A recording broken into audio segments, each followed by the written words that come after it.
Greetings, esteemed curators, and welcome back to the ProxyBrewer. Today, I will show you how to separate parts of a 3D mesh in Blender and how to, for example, replace the weapons in an STL file for 3D printing. We're going to do this with native Blender features so anyone with Blender installed can follow along. I want to remind you that Blender is completely free and open source and you can install it right now. I will add relevant links in the description. I'll walk you through this process in an unscripted manner so you can see how I would go about setting up the assets, as well as how you could manipulate them in a way that is precise and easy to reproduce. Before we continue, I want to preface that this is going to be the quick and dirty way to do this and have good results without spending ages fixing unnoticeable details. We're going to cheat, scam, and rush our way to the best possible result. Now the first thing you need to do is go to Edit, Preferences, and go to Add-ons. And in the search bar here, you need to type in Bool-Tool so you can enable this add-on that we're going to use quite frequently during this process. Now, as you can see, I have a bunch of assets, STL files imported here into Blender. Let me just show you a little bit better. Let me just swap back to the Viewport shading over here in the top right. And just to make sure that you can see the geometry accurately, I'll have enabled the cavity option here, which just will highlight the edges of geometry and make it a little bit more noticeable. What we want to do is we want to turn this set of arms into this set of arms over here. And how we will achieve that is by very dirtily booleaning away geometry that we don't want. And I'm just going to show you the steps right here. What I'm going to do first of all is enable the show overlays so that we can see the grid and also the origins of all objects. And let me just hide the finished objects on the right side. I'm going to select everything and move it a little bit closer to the center, to the world origin. And as you can see, most of these objects have these dots around them, which are the origins. If you want to set the origins to their geometries, which will make it easier to manipulate them, you want to go up here to Object, Set Origin, and go to Origin to Geometry, which will then allow you to set the origin to the middle of the object. As you can see, as I select this here and press R, you can rotate this around that singular point. Now what's that going to do is it's going to make it a little bit easier for us to align this weapon on the X and Y axis in a way that is beneficial to us, because we have a straight weapon here and this is a little bit crooked. So what I'm going to do is what I just did is I selected it and then I pressed numpad 3 to the side view, and then I can align this in the straight of a manner as I possibly can. And now let's align this on the X axis as well. Pressing R and then tilting a little bit. If you want to make slower movements, you want to press R and hold Shift, which will allow you to make very small incremental movements rather than moving directionally with the mouse. And I'm just going to align this here with the grid in the background as best as I can. And that looks quite straight as I can manage. And what we have here is we practically have the entire weapon on the X and Y axis, which will make it very easy for us to overlap the other weapon right here. Of course, we want to put this into position. We can do it later though. Let's just first of all get to removing the geometry that we don't like. Now what I'm going to do is I'm going to bring the world origin a little bit closer to the object by pressing Shift and right click, which will allow me to spawn primitives closer to the model or object that I'm working on. And basically what we're going to do is we're going to remove geometry using these very simple shapes. So if I want to spawn a cube, I'm going to do that with Shift and A and then select Mesh and Cube under this drop down. And we're going to drag this over. Now what my goal is here is to overlap all of the geometry that I do not want and do not like, and basically engulf it in a way that I can easily apply modifiers which will remove the underlying geometry. So as you see here, I'm just going to go and press tab and go into the object itself into edit mode and kind of just play around with the geometry, making sure to just encompass as many things as possible. Now what I'll do first is I'm just going to split this up quick and dirty into two separate objects. So we have one object here, we've just got our cube, and what I want to keep is basically the arm and the grip and the hand, and everything else can go. So let's just select this, select the underlying object, go to edit and Bool-Tool, and then select difference. As you can see, suddenly a whole bunch disappeared that we did not want to disappear. To fix that, let's just go here to Bool-Tool under the modifiers tab and click on fast, which will just grab a different algorithm, and usually your geometry will come back. Now if it doesn't come back, I recommend you moving it around a little bit to find a spot in where the geometry will pop back into existence, as it were. As you can see, I'm going to remove this entire middle section. I'm satisfied with this cut, and I'm just going to select the underlying object, press Ctrl+A, and then Visual Geometry to Mesh. We can select the cutter that we made, and we can just put it to the side for a little bit. And as you can see here, we've got two separate objects, but they're still merged into one. Now, if we want to change that, you want to select the object that we just cut, press A, and then press P, and then select Loose Parts, which will then swap it into the two separate entities that we want. Now let's first of all separate this hand on the right side, because it seems the easiest part. Now once again, what we're going to do is we're just going to drag our cutter that we have here, select it, press E to extrude.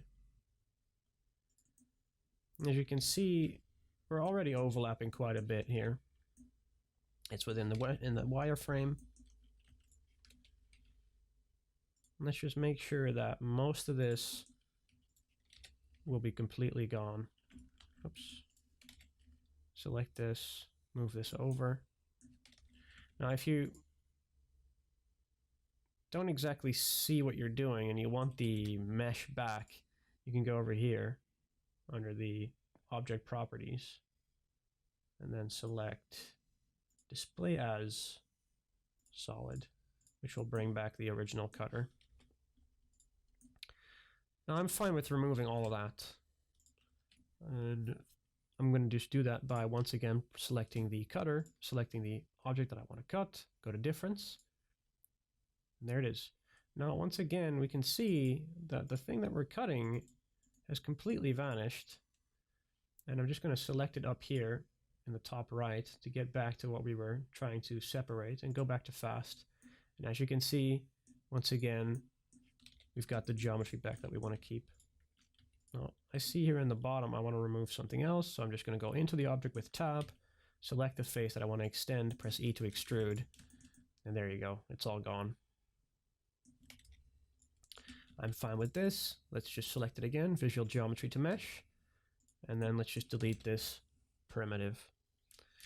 Now, the bottom part of this weapon is cylindrical, so what I'm going to do is I'm going to spawn in a cylinder and move it into position here by pressing R and Y, so I can rotate it on the Y axis, and then set it to 90 degrees. So what I just did is R, Y, oops, R, Y, 90 degrees. So as you can see, it's just flipping around 90 degrees. I'm going to put that into position, moves that to the front, and we can either just scale this, yeah, scaling this works, and slip it over the geometry that we do not want to keep. Now this is a little bit interesting. We have some extra geometry here at the top. What we can do is we can press tab select all these faces that where the upper geometry is probably going to intersect with, and select them and press E to extrude.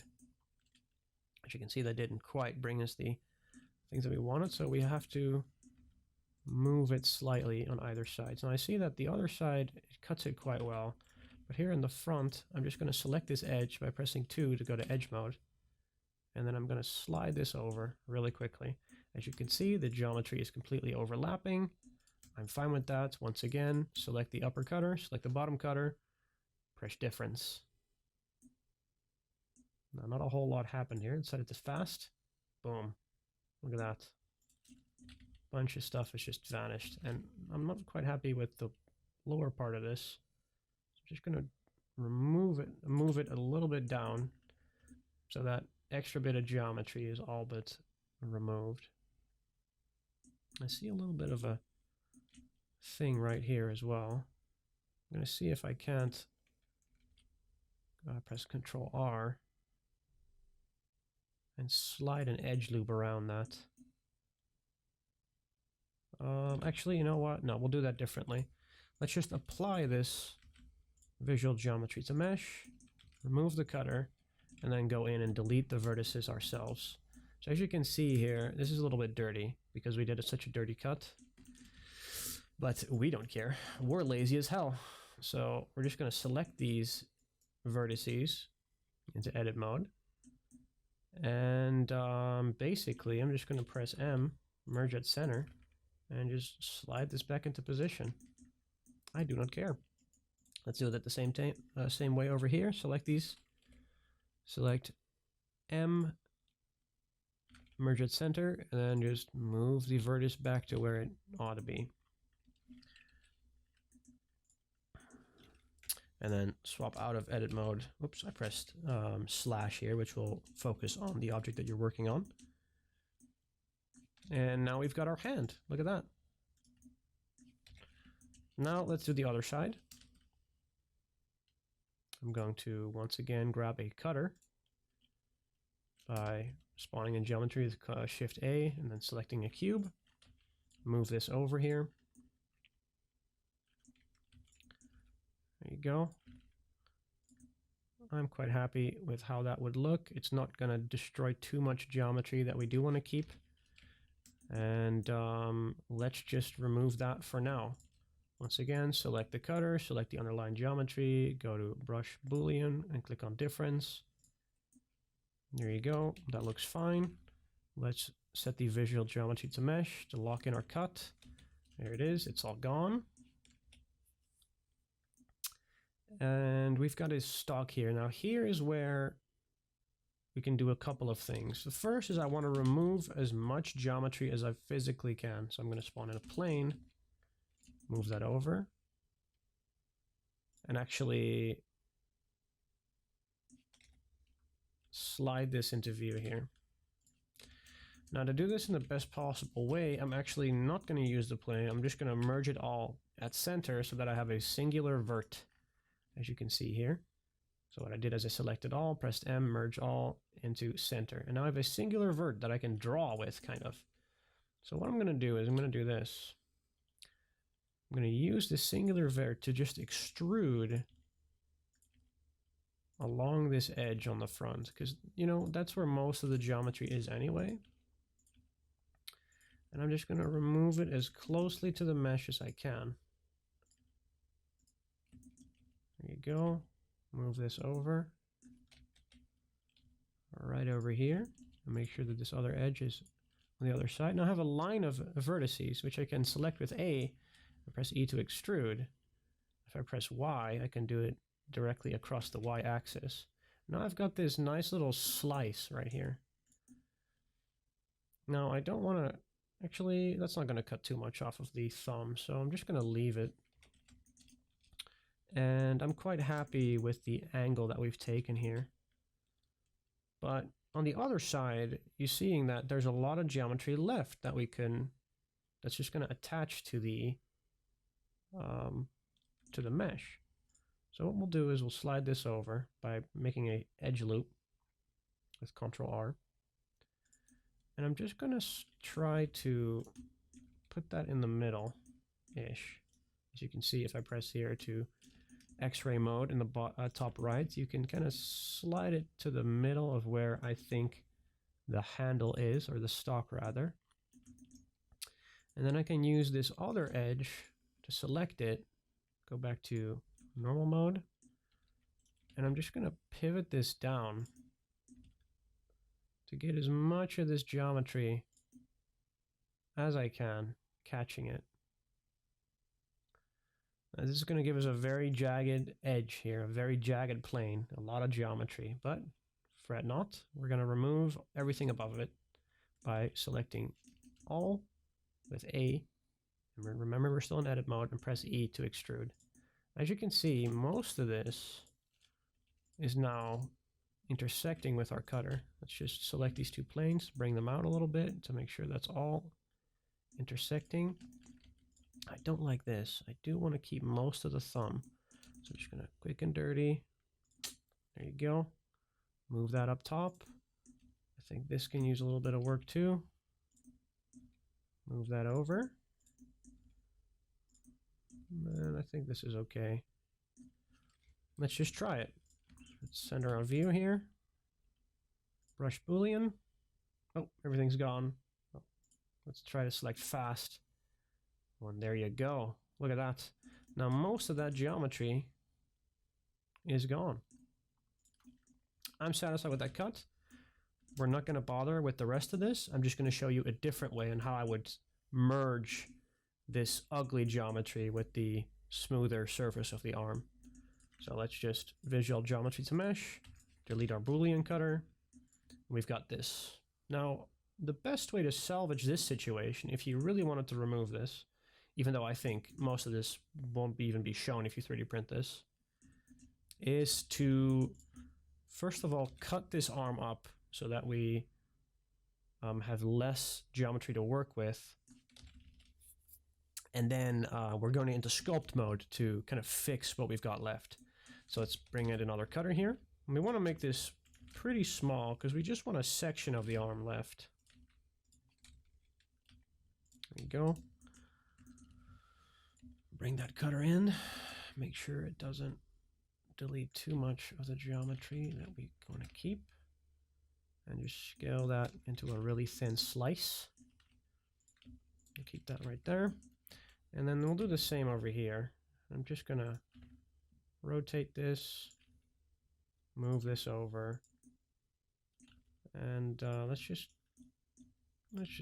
remove all of this, you know?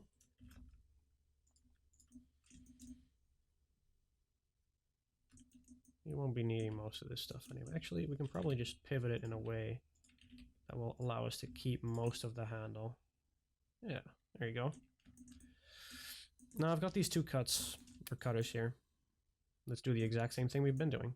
Select the cutter, select the arm, select brush difference. Boom. It's a clean cut right there. Do the same here. Select it. Boom. And we're all the way through. Visual geometry to mesh. It's going to think real hard for a bit. Let's delete these slices. Go into object mode, edit mode, select all, press P, loose parts, boom. Now we've got this thing that we can work on, and it's a smaller bit that we can just reattach at a later point. It will foreshorten the arm a little bit, depending on how big the cuts that you made are, but honestly, you won't be seeing it once we put things back together. Now what I'm going to do is I'm going to select this, go to in the top left here, click Sculpt Mode, and I just want to clean this up. Now what I'm going to do to make the geometry a little bit more workable, because if I start scraping on this, it's going to leave a pretty bad mark. Actually, it's not that bad, but let's just make it a little bit more accurate by remeshing this. So I'm just going to press R and remesh this to, I don't know, about this size. And then press Ctrl R to remesh. And on the left here, I'm going to start grabbing some tools. Let's select the smoothing tool to just try to smooth this into the underlying geometry. And I'm pressing Shift F to increase the strength of the brush. There you go. Well, that's looking a little bit better already. I just smooth this over. Let's remesh it again to make smoothing a little bit easier by pressing Ctrl+R. And as you can see, this is all but gone at this point. Now, if you want to really remove things, you go to the scrape brush here, and you just start scraping away to really equalize the geometry with the mesh. And then press Shift and click to smooth things again. Now, there you go. That's going to look quite okay.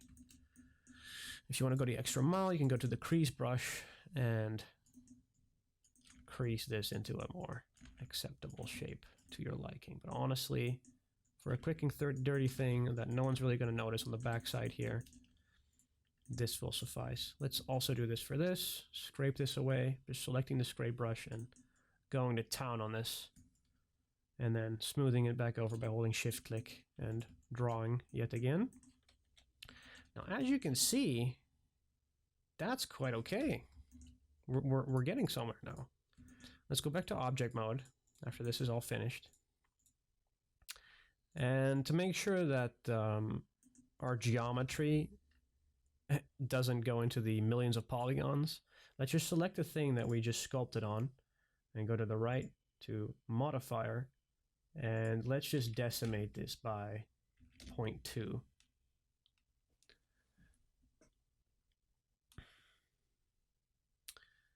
It's going to collapse all of this extra geometry into something that's a little bit more manageable. Maybe even 0.1.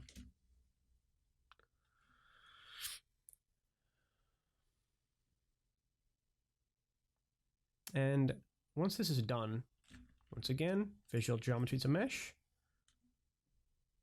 we can start reattaching the things that we've made.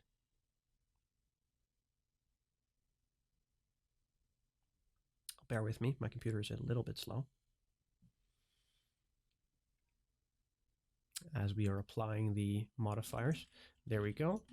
And now we've got our parts again. I just want to be able to better position this. So I'm just going to select all of these different parts, set origin, origin to geometry, and then we can start sliding this back into position in the way that we want it. Now look at that. We've got all this stuff. You see some minor slices here, but once you print this, you won't be able to see this.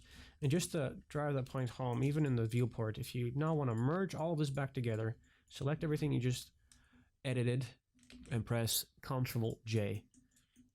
And there it is. We've got everything merged back together. Now I did, as you can see, I did manage to intersect this in a way that the geometry is intersecting, so it will be fine for 3D printing. And if I go back, you can just make sure that if you go to toggle X-ray, and for even better viewing, you can go to viewport shading and click random so you can see the colors. You want to make sure that this stuff is intersecting. As you can see, the blue is going into the red, and on the other side, the green goes into the blue. Now that's intersecting wonderfully. Let's go back to material mode. Actually, set it to objects, so everything's gray. There you go. Control join it all together. Perfect. Now look at what we've got. We've got our arms, we've got our hand. Set everything to geometry again.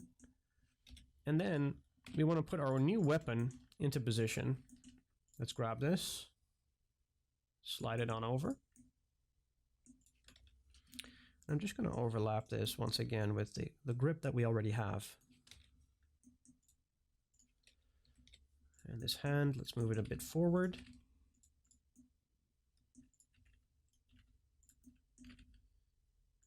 There you go. And now we've got our new hands with our new weapon. Just to make sure that everything stays together here, I want to go ahead and select everything and parent it to this left arm so that when I start rotating it, everything will follow the left arm. So I have selected everything here, and then I'll shift left click the thing that I want to parent it to, Ctrl+P, select parent to object. And then to even further specify that I want to move this arm around the socket, I'm going to put my viewport into position, shift and right click so that my origin goes to the object. And then I'm going to set the origin to the 3D cursor. Now there you go. The 3D cursor is now set to this little pivot that we've made. And if you start rotating it, everything will start rotating around this origin.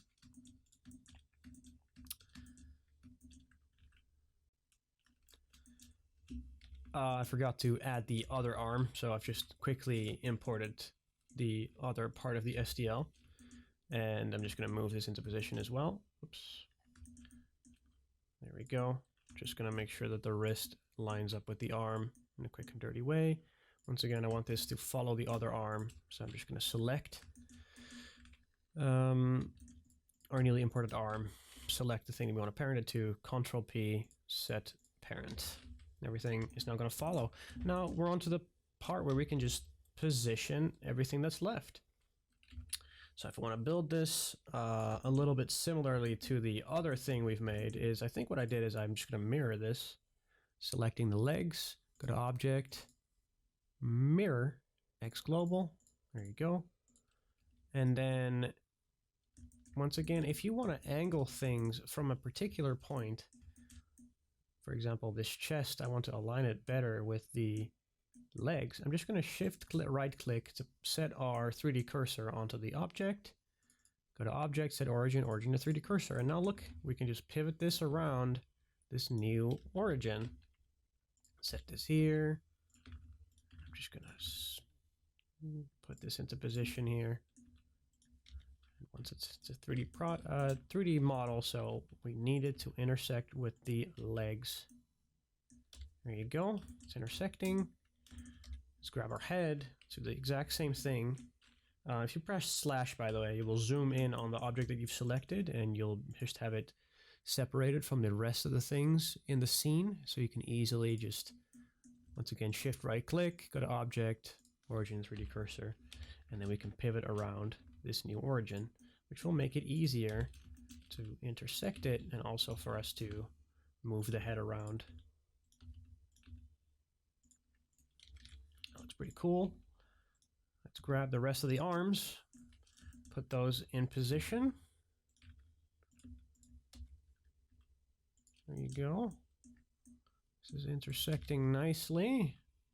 Let's make sure the shoulder is a little bit higher because it looks cool. And we want to make sure that this arm is correctly attached. So let's just go to the top view, slide this over in a way that is appealing. We do have to adjust.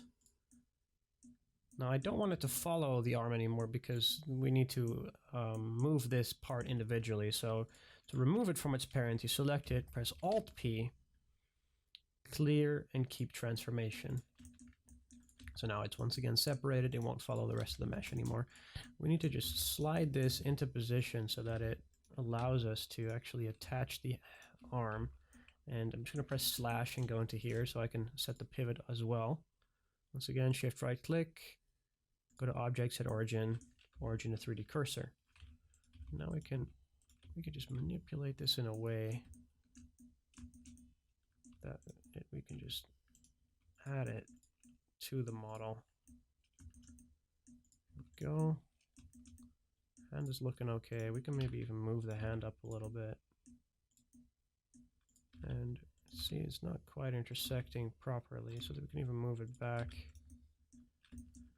and tilt it a little bit on the x-axis to make sure that this works.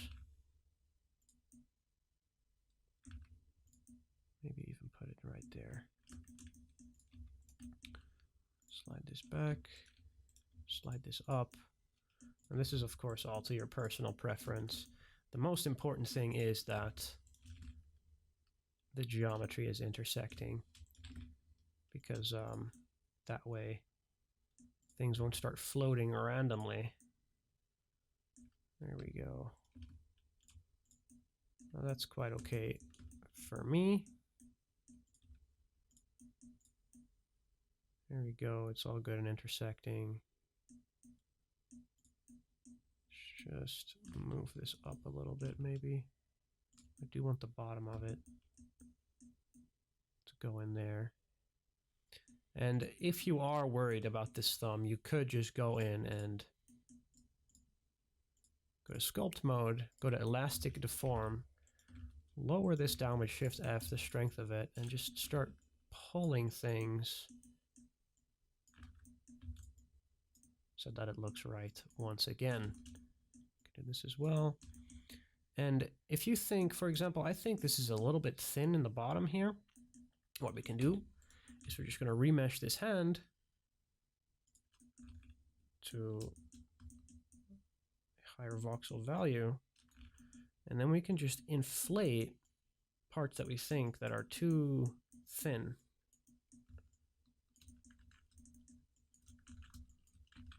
And always make sure to adapt the strength to your needs.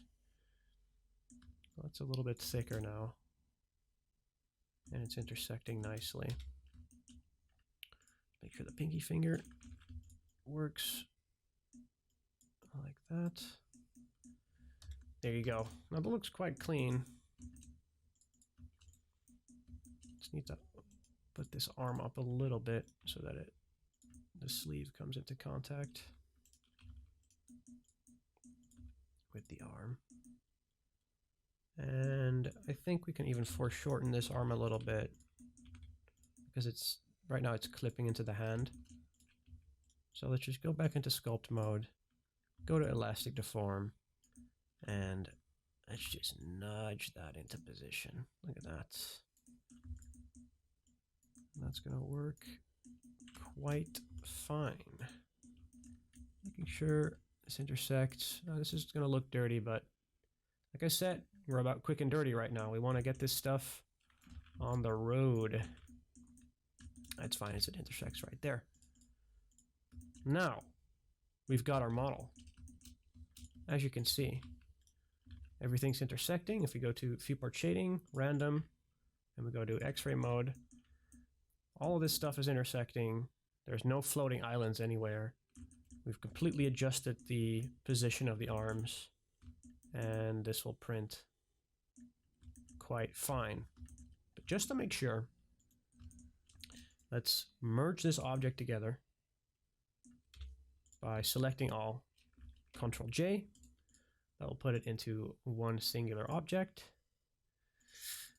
To double check that all the face orientations are correct, I'm going to go up here to Viewport Overlays and check face orientation. Now I can already see that everything that's red is incorrect. So to fix that, press Tab on the object selected, press A, and then Shift N. And then you can tab back out again, and as you can see, everything is back to blue, which means the faces are facing outward. And now let's quickly repair this in 3D Builder to 100% guarantee that this is a manifold object.